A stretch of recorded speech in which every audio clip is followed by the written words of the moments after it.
Welcome to a special Halloween episode of Exploration Dreamland. Creep off to Dreamland with us as we read a lightly edited version of The Shunned House by H.P. Lovecraft, a short story where horror and science clash. If you would like to stay in touch between episodes, you can follow us on Instagram or Facebook at Exploration Dreamland. You can also find our episodes on YouTube. Please subscribe and review us wherever you find us. Your actions will help others find us too. A quick content note. You probably already expect this, since this is a Lovecraft story, but this episode is going to be scary and a little gross. Now, take a deep breath in, and as you exhale, try to ignore any fear you may feel. Close your eyes, pull the covers over your head, and listen to tonight's tale.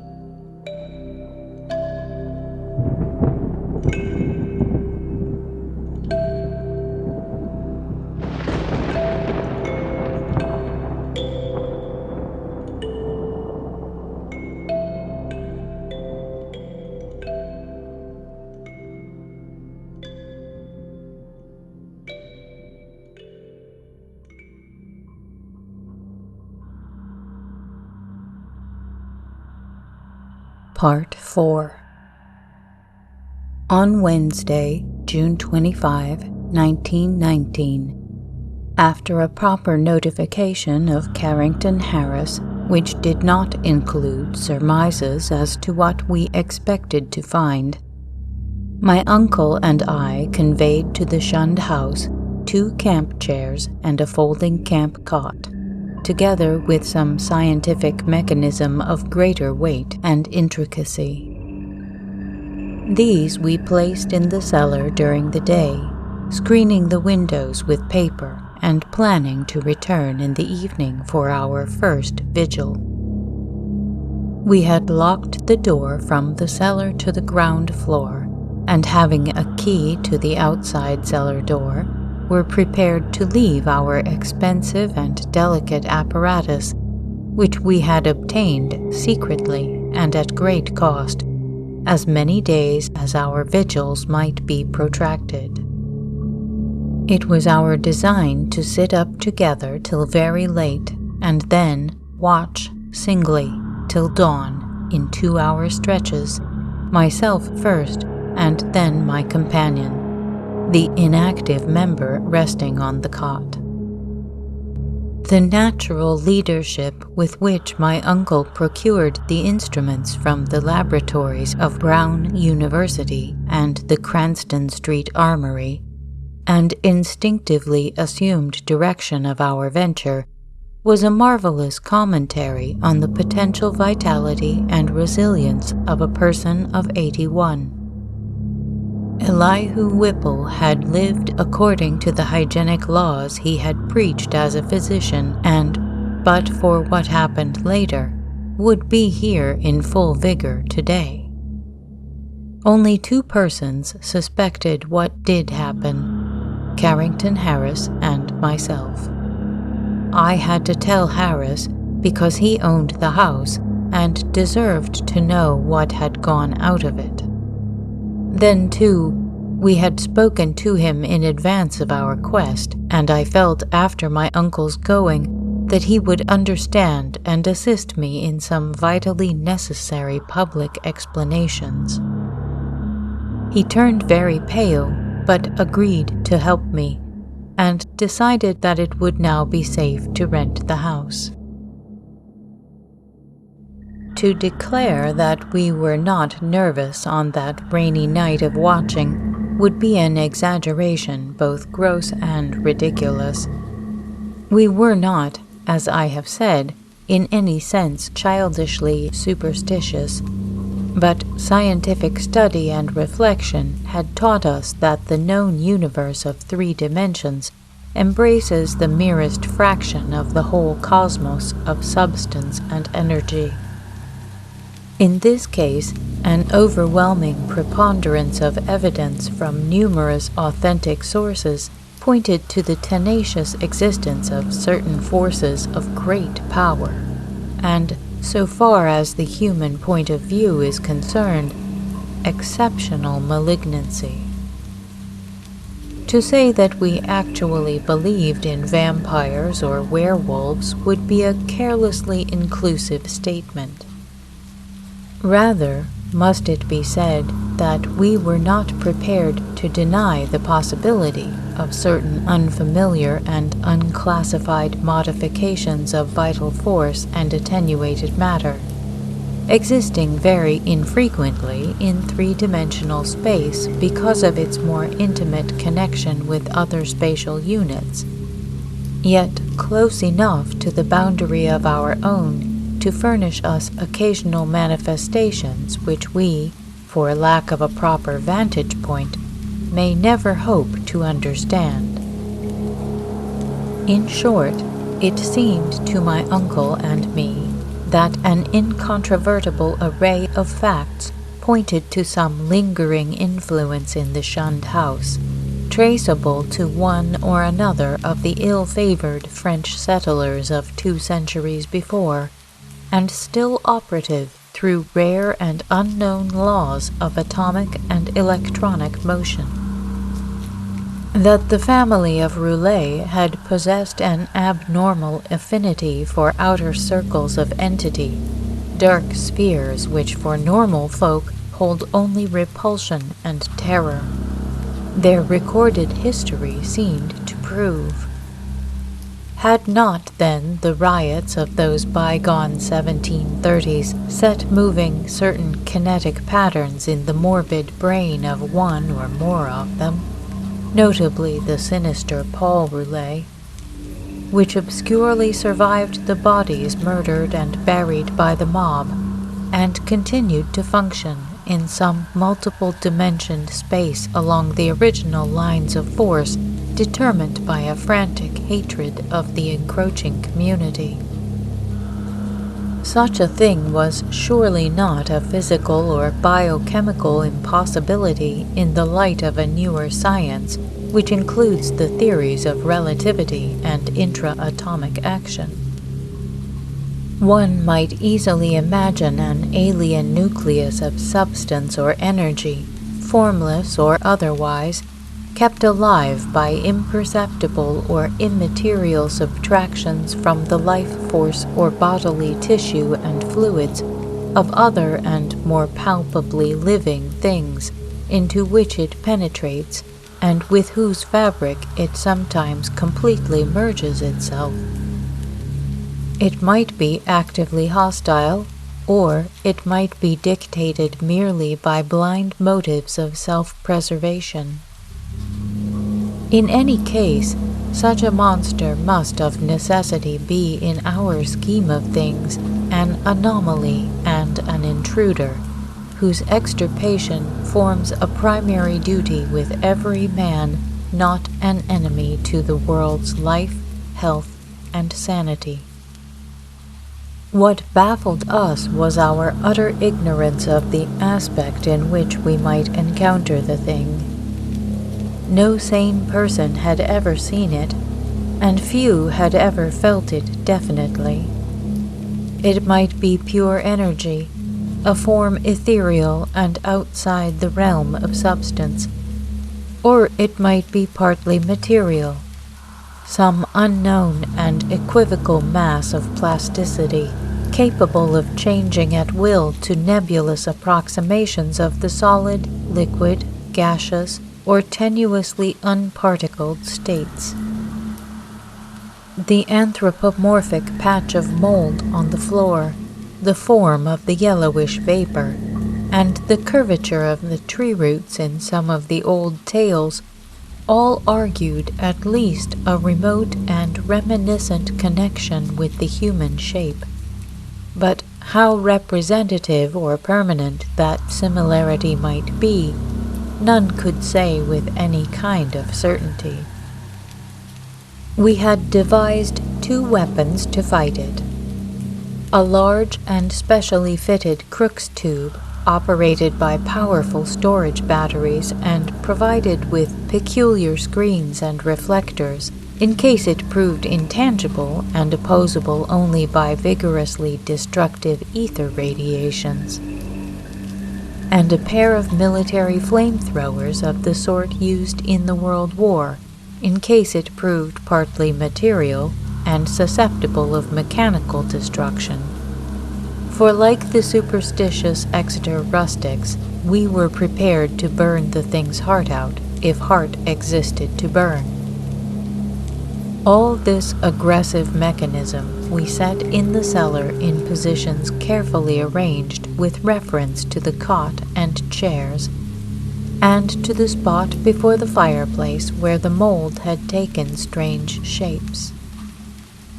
That suggestive patch, by the way, was only faintly visible when we placed our furniture and instruments, and when we returned that evening for the actual vigil.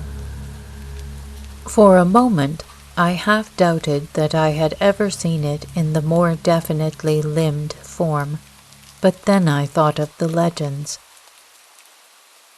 Our cellar vigil began at 10 p.m., daylight saving time, and as it continued, we found no promise of pertinent developments. A weak, filtered glow from the rain-harassed street lamps outside, and a feeble phosphorescence from the detestable fungi within, showed the dripping stone of the walls, from which all traces of whitewash had vanished, the dank, fetid, and mildew-tainted hard earth floor with its obscene fungi, the rotting remains of what had been stools, chairs, and tables, and other more shapeless furniture, the heavy planks and massive beams of the ground floor overhead, the decrepit plank door leading to bins and chambers beneath other parts of the house, the crumbling stone staircase with ruined wooden handrail, and the crude and cavernous fireplace of blackened brick, where rusted iron fragments revealed the past presence of hooks,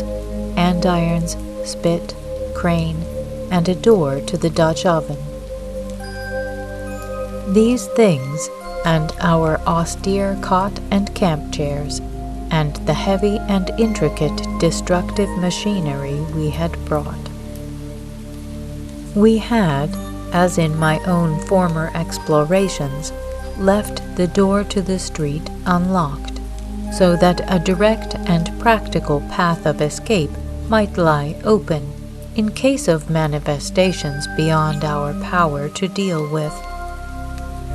It was our idea that our continued nocturnal presence would call forth whatever malign entity lurked there, and that being prepared, we could dispose of the thing with one or the other of our provided means as soon as we had recognized and observed it sufficiently. How long it might require to evoke and extinguish the thing, we had no notion. It occurred to us, too, that our venture was far from safe, for in what strength the thing might appear, no one could tell. But we deemed the game worth the hazard, and embarked on it alone and unhesitatingly, conscious that the seeking of outside aid would only expose us to ridicule and perhaps defeat our entire purpose. Such was our frame of mind as we talked far into the night, till my uncle's growing drowsiness made me remind him to lie down for his 2 hours' sleep.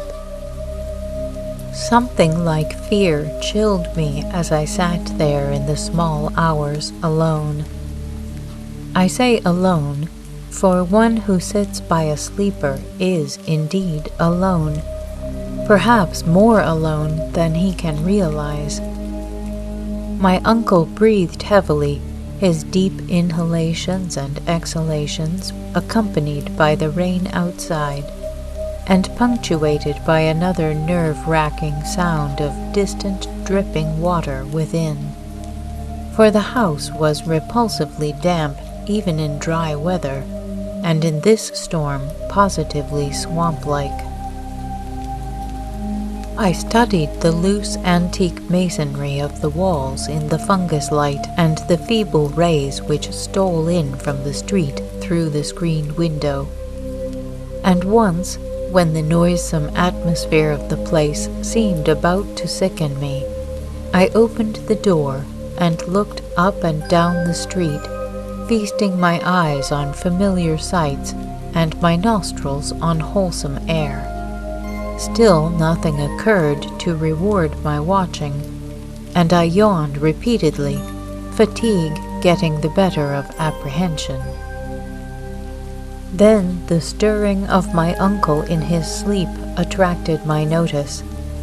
He had turned restlessly on the cot several times during the latter half of the first hour, but now he was breathing with unusual irregularity, occasionally heaving a sigh which held more than a few of the qualities of a choking moan. I turned my electric flashlight on him and found his face averted, so rising and crossing to the other side of the cot, I again flashed the light to see if he seemed in any pain. What I saw unnerved me most surprisingly, considering its relative triviality.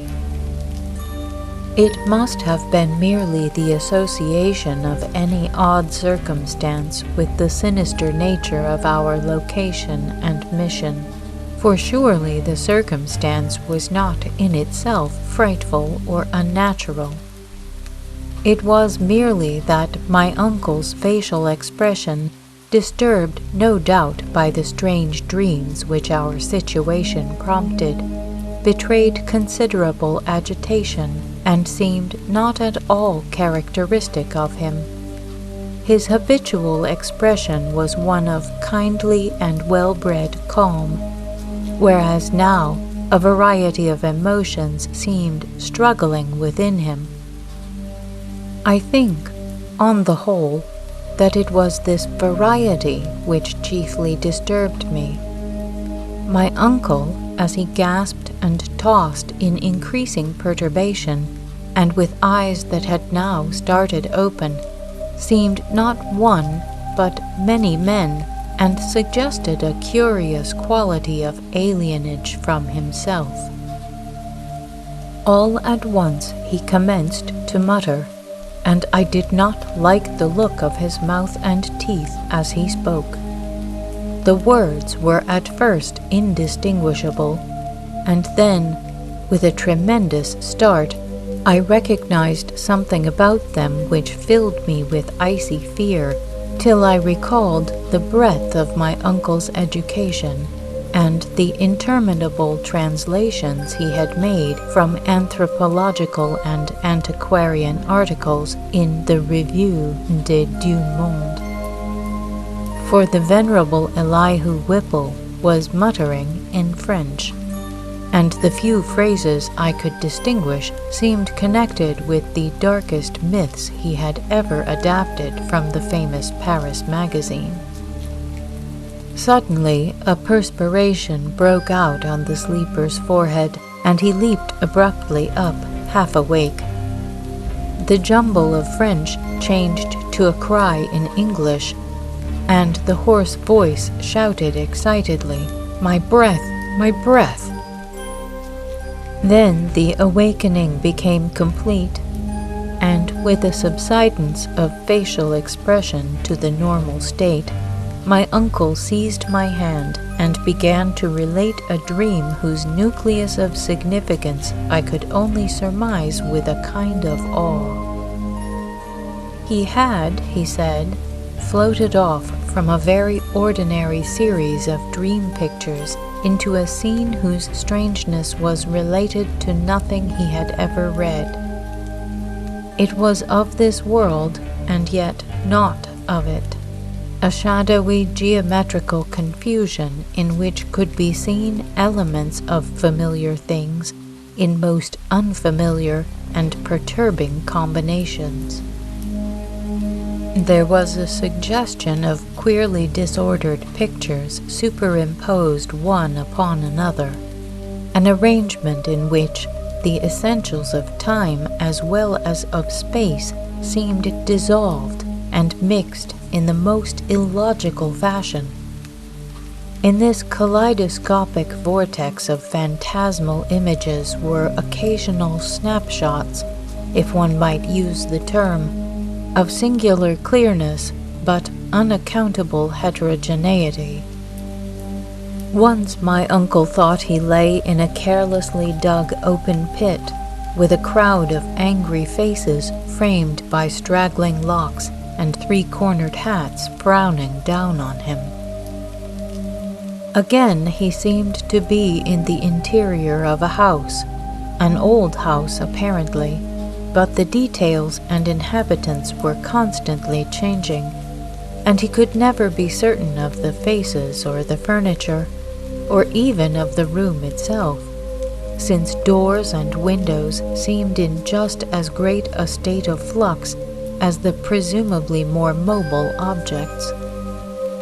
It was strange, damnably strange, and my uncle spoke almost sheepishly, as if half expecting not to be believed, when he declared that of the strange faces many had unmistakably borne the features of the Harris family. And all the while there was a personal sensation of choking, as if some pervasive presence had spread itself through his body and sought to possess itself of his vital processes. I shuddered at the thought of those vital processes, worn as they were by 81 years of continuous functioning, in conflict with unknown forces of which the youngest and strongest system might well be afraid. But in another moment reflected that dreams are only dreams, and that these uncomfortable visions could be, at most, no more than my uncle's reaction to the investigations and expectations which had lately filled our minds to the exclusion of all else. Conversation also soon tended to dispel my sense of strangeness, and in time I yielded to my yawns and took my turn at slumber. My uncle seemed now very wakeful, and welcomed his period of watching, even though the nightmare had aroused him far ahead of his allotted 2 hours. Sleep seized me quickly, and I was at once haunted with dreams of the most disturbing kind. I felt, in my visions, a cosmic and abysmal loneness, with hostility surging from all sides upon some prison where I lay confined. I seemed bound and gagged, and taunted by the echoing yells of distant multitudes who thirsted for my blood. My uncle's face came to me with less pleasant association than in waking hours, and I recall many futile struggles and attempts to scream. It was not a pleasant sleep, and for a second I was not sorry for the echoing shriek which clove through the barriers of dream and flung me to a sharp and startled awakeness in which every actual object before my eyes stood out with more than natural clearness and reality. Part 5. I had been lying with my face away from my uncle's chair, so that in this sudden flash of awakening, I saw only the door to the street, the window, and the wall and floor and ceiling toward the north of the room.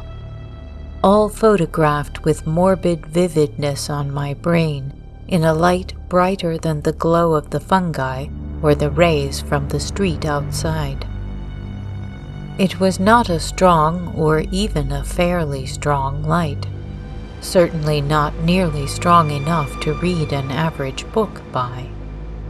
But it cast a shadow of myself and the cot on the floor, and had a yellowish, penetrating force that hinted at things more potent than luminosity. This I perceived with unhealthy sharpness, despite the fact that 2 of my other senses were violently assailed. For on my ears rang the reverberations of that shocking scream, while my nostrils revolted at the stench which filled the place.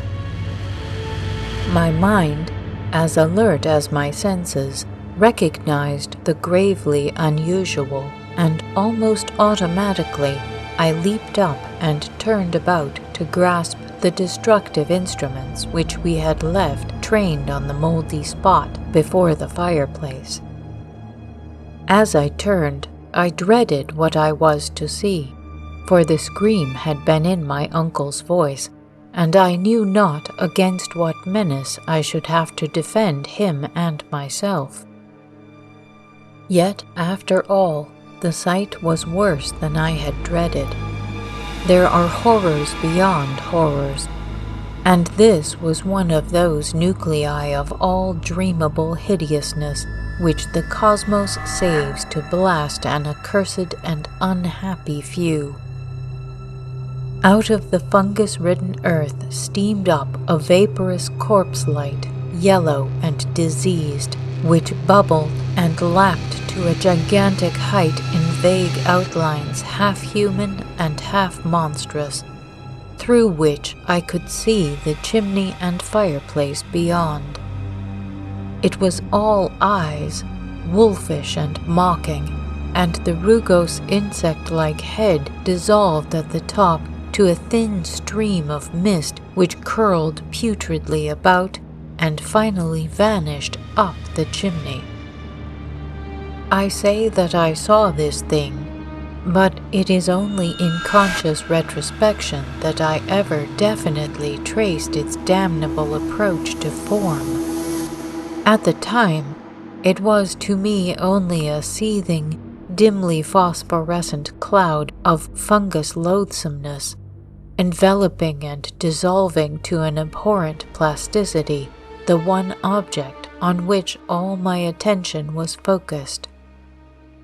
That object was my uncle, the venerable Elihu Whipple, who, with blackening and decaying features, leered and gibbered at me, and reached out dripping claws to rend me in the fury which this horror had brought. It was a sense of routine which kept me from going mad. I had drilled myself in preparation for the crucial moment, and blind training saved me. Recognizing the bubbling evil as no substance reachable by matter or material chemistry, and therefore ignoring the flamethrower which loomed on my left, I threw on the current of the Crookes tube apparatus and focused toward that scene of immortal blasphemousness the strongest ether radiations which man's art can arouse from the spaces and fluids of nature.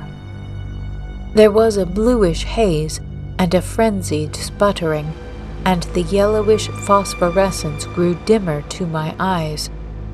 But I saw the dimness was only that of contrast, and that the waves from the machine had no effect whatever.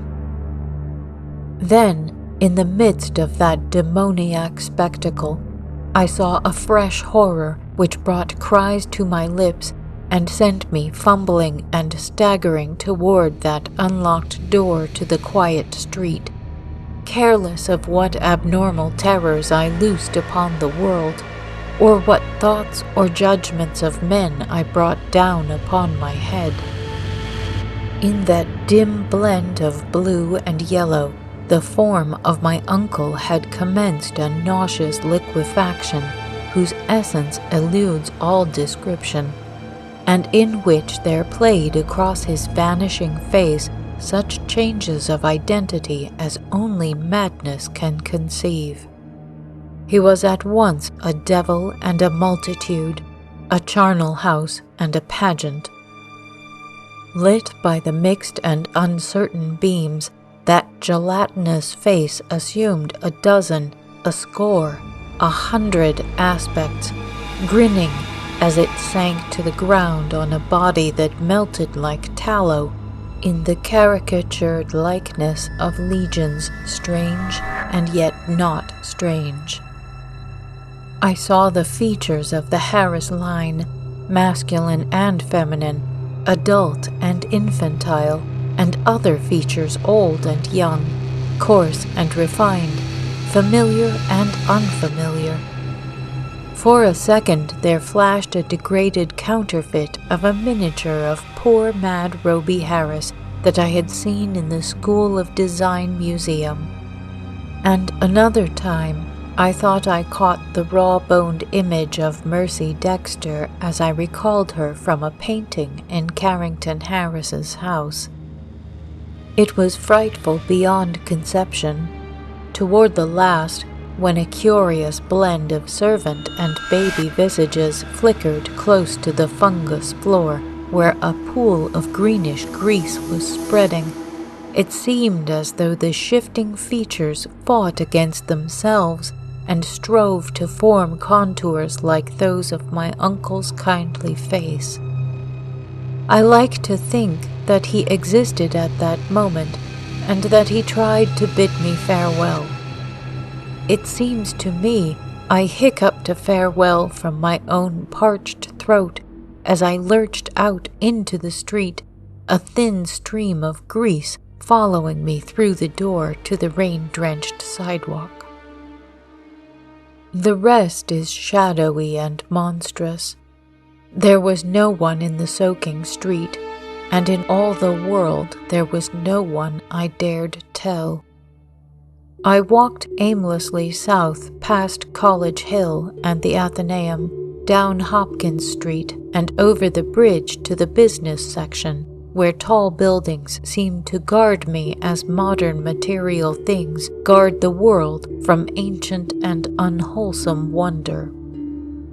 Then gray dawn unfolded wetly from the east, silhouetting the archaic hill and its venerable steeples, and beckoning me to the place where my terrible work was still unfinished. And in the end I went, wet, hatless, and dazed in the morning light, and entered that awful door in Benefit Street which I had left ajar, and which still swung cryptically in full sight of the early householders to whom I dared not speak. The grease was gone, for the moldy floor was porous, and in front of the fireplace was no vestige of the giant doubled-up form traced in nitre. I looked at the cot, the chairs, the instruments, my neglected hat, and the yellowed straw hat of my uncle. Dazedness was uppermost, and I could scarcely recall what was dream and what was reality. Then thought trickled back, and I knew that I had witnessed things more horrible than I had dreamed. Sitting down, I tried to conjecture as nearly as sanity would let me just what had happened, and how I might end the horror, if indeed it had been real. Matter it seemed not to be, nor ether, nor anything else conceivable by mortal mind. What, then, but some exotic emanation, some vampirish vapor such as Exeter rustics tell of as lurking over certain churchyards? This, I felt, was the clue, and again I looked at the floor before the fireplace where the mold and nitre had taken strange forms. In 10 minutes my mind was made up, and taking my hat, I set out for home, where I bathed, ate, and gave by telephone an order for a pickaxe, a spade, a military gas mask, and 6 carboys of sulfuric acid, all to be delivered the next morning at the cellar door of the Shunned House in Benefit Street. After that, I tried to sleep, and, failing, passed the hours in reading and in the composition of inane verses to counteract my mood. At 11 a.m. the next day, I commenced digging. It was sunny weather, and I was glad of that. I was still alone, for as much as I feared the unknown horror I sought, there was more fear in the thought of telling anybody. Later I told Harris only through sheer necessity, and because he had heard odd tales from old people which disposed him ever so little toward belief. As I turned up the stinking black earth in front of the fireplace, my spade causing a viscous yellow ichor to ooze from the white fungi which it severed, I trembled at the dubious thoughts of what I might uncover. Some secrets of inner earth are not good for mankind, and this seemed to me one of them. My hand shook perceptibly, but still I delved, after a while standing in the large hole I had made. With the deepening of the hole, which was about 6 feet square, the evil smell increased, and I lost all doubt of my imminent contact with the hellish thing whose emanations had cursed the house for over a century and a half. I wondered what it would look like, what its form and substance would be, and how big it might have waxed through long ages of life-sucking. At length I climbed out of the hole and dispersed the heaped-up dirt, then, arranging the great carboys of acid around and near 2 sides, so that when necessary I might empty them all down the aperture in quick succession. After that, I dumped earth only along the other 2 sides, working more slowly and donning my gas mask as the smell grew. I was nearly unnerved at my proximity to a nameless thing at the bottom of a pit. Suddenly, my spade struck something softer than earth. I shuddered and made a motion as if to climb out of the hole, which was now as deep as my neck. Then courage returned, and I scraped away more dirt in the light of the electric torch I had provided. The surface I uncovered was fishy and glassy, a kind of semi-putrid congealed jelly with suggestions of translucency. I scraped further and saw that it had form. There was a rift where a part of the substance was folded over. The exposed area was huge and roughly cylindrical, like a mammoth soft blue-white stovepipe doubled in 2, its largest part some 2 feet in diameter. Still more I scraped, and then abruptly I leaped out of the hole and away from the filthy thing, frantically unstopping and tilting the heavy carboys and precipitating their corrosive contents one after another down that charnel gulf and upon the unthinkable abnormality whose Titan elbow I had seen. The blinding maelstrom of greenish-yellow vapor which surged tempestuously up from that hole as the floods of acid descended will never leave my memory. All along the hill, people tell of the yellow day, when virulent and horrible fumes arose from the factory waste dumped in the Providence River. But I know how mistaken they are as to the source. They tell, too, of the hideous roar which at the same time came from some disordered water pipe or gas main underground. But again, I could correct them if I dared. It was unspeakably shocking, and I do not see how I lived through it. I did faint after emptying the 4th carboy, which I had to handle after the fumes had begun to penetrate my mask. But when I recovered, I saw that the whole was emitting no fresh vapors.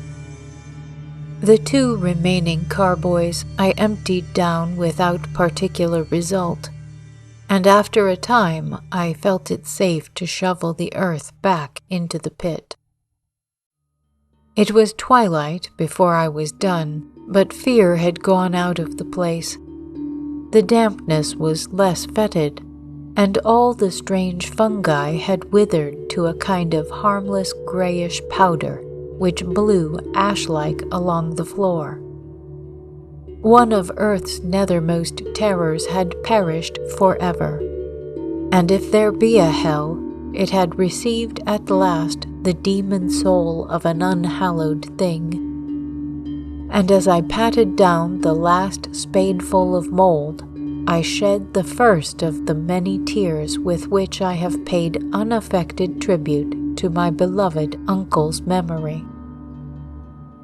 The next spring, no more pale grass and strange weeds came up in the Shunned House's terraced garden, and shortly afterward, Carrington Harris rented the place. It is still spectral, but its strangeness fascinates me, and I shall find mixed with my relief an odd regret when it is torn down to make way for a tawdry shop or vulgar apartment building.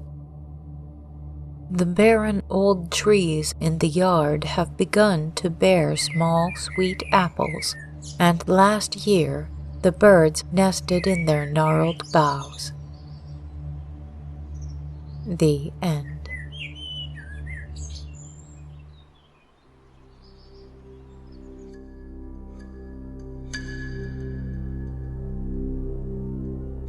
Thank you for joining us for our special Halloween episode. Next week, we will return to The Last Man by Mary Wollstonecraft Shelley. Please follow, rate, and review us on your favorite podcast app. Keep in touch with us on Instagram, Facebook, or YouTube, and recommend us to anyone you know who could use a quiet break or a little help falling asleep. Exploration Dreamland is produced, edited, and hosted by me, Sarah Van Zaley. A big thank you to Project Gutenberg and LibriVox for helping me find many interesting publications. The sound effects came from Pixabay.com. Thanks also to Kevin MacLeod at Incompetech.com for providing the theme music for this show, as well as the soundtrack to tonight's episode. The title of our theme music is Kalimba Relaxation Music, if you would like to visit his website to hear it in its entirety. Sweet dreams.